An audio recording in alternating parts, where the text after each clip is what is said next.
I'm here today with Phil McConkey, who is the New York Giants Super Bowl winner and president of Academy Securities. And Phil, cannot thank you enough for your time. Really, really appreciate it. Before we get into the interview, though, let's talk a little bit about your life growing up in Buffalo. Typical, lower middle class family. Father was a police officer.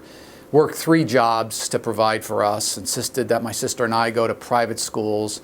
The hardest thing of my youth, and I think back, was waking my father up for either his next job or the next meal. That was probably the most difficult thing I had to do as a child. But you know what? In that environment, when you're loved as a child, anything is possible. And I was loved as a child and made to think that there was nothing in this world that I couldn't do or achieve. And Buffalo was home. I mean, Buffalo to me was the center of the universe, and I'm still a Bills fan to this day. But that's the sense of loyalty you have for your family and your city and your team.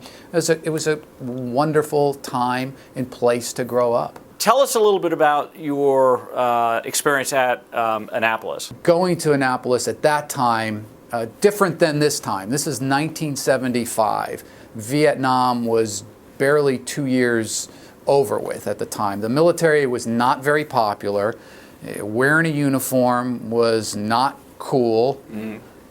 Hair this short made you stick out like a sore thumb in society, and the guess most people would have is that you are in the military, so you kind of had a bullseye on you at the time. But the bonds that were forged there, the teamwork that was instilled in me, the discipline, I just cannot be replaced, and I'm so lucky. And when you talk about discipline, it comes across in everything I've ever done in my life, whether it's the military, sports, financial services. I had a father who was a vice squad cop. I went to grammar school with the Sisters of St. Mary's, high school with Jesuit priests, 4 years at the Naval Academy, 5 years active duty in the Navy, playing for Bill Parcells and Bill Belichick. I've had a lot of structure and discipline in my life. But it served me extremely well, and it continues to do so today. And what did you do? What was your role? You were flying nuclear material around? I was a CH-46 helicopter pilot after flight school in Pensacola. Those are tandem rotored aircraft that were used in Vietnam for a lot of troop transport, and mostly what we did in the Navy was bring cargo ship to ship, mostly internally, sometimes externally. A lot of fun, a lot of seat of the pants flying, and I was a nuclear weapons transshipment pilot and a nuclear weapons courier. It sounds a lot more dangerous than it really was when you put the word nuclear in there, but nuclear weapons at that point when probably safer to drop from 10,000 feet than a conventional weapon. Do you think every young person out there should spend a few years in the military? I never want to tell anybody what they should do with their lives. I think you should trace your own dreams, but I do really think there is something towards that model that Israel has, where everyone serves at least 2 years of service. I don't think you can replicate the type of structure and discipline and camaraderie and teamwork and honor and service that you get in the military. And I think that base and that foundation can take people far beyond anything they ever thought they were capable of. And I think what it does for our society and our country is train people, men and women, to do amazing things. And we need more of those people. I'm looking at your sign behind you, Academy Securities. Tell us a little bit about Academy Securities, how it got founded, what your mission is. It was started with a simple mission: to bring together Wall Street veterans and place them alongside military veterans.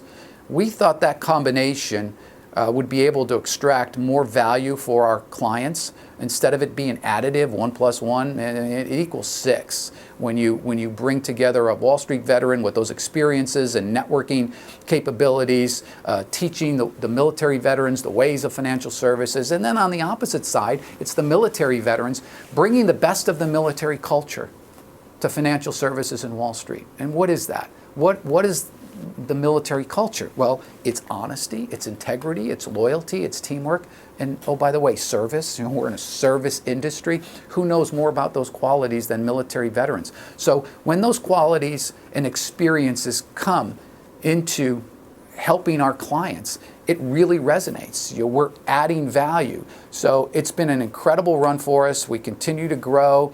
We continue to engage these transitioning military veterans. And to a person, when they come to us, just like Academy, when we go to prospects, all we ask for with a company, a municipality, a fund, all these individuals ask for, these veterans, when they come to us, is an opportunity. Not a handout, an opportunity.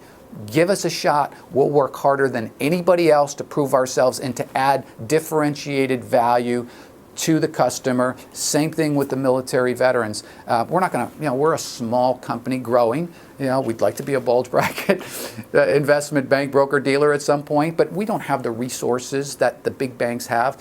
But we're nimble, we're quick. We have differentiated types of value that we add.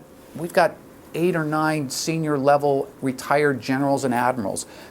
People have their finger on the pulse of the geopolitical macro world we live in. And that's a value to customers if they're in capital markets, if they're managing money, to be able to understand, what happens geopolitically. Mm-hmm. Iran is talking about closing the Straits of Hormuz. Well, you read the newspaper, the writer of that doesn't have the depth of knowledge or the finger on the pulse of what's really happening.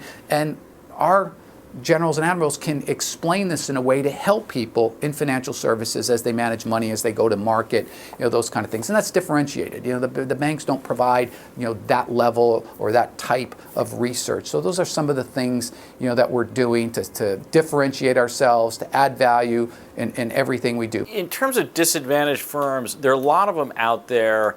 Some of them, I think, tread a line that's a little shaky. What are your views on that?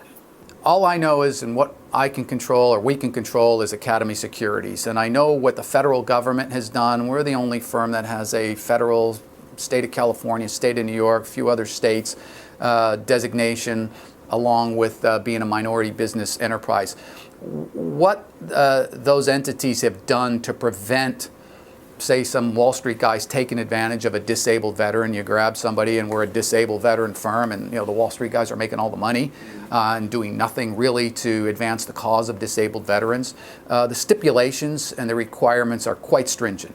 And what Wall Street has done to help the military and military veterans just does not get enough credit. All you hear about Wall Street's all the negative, but I'm telling you, no sector, no industry has embraced and done more for transitioning military veterans than financial services and Wall Street.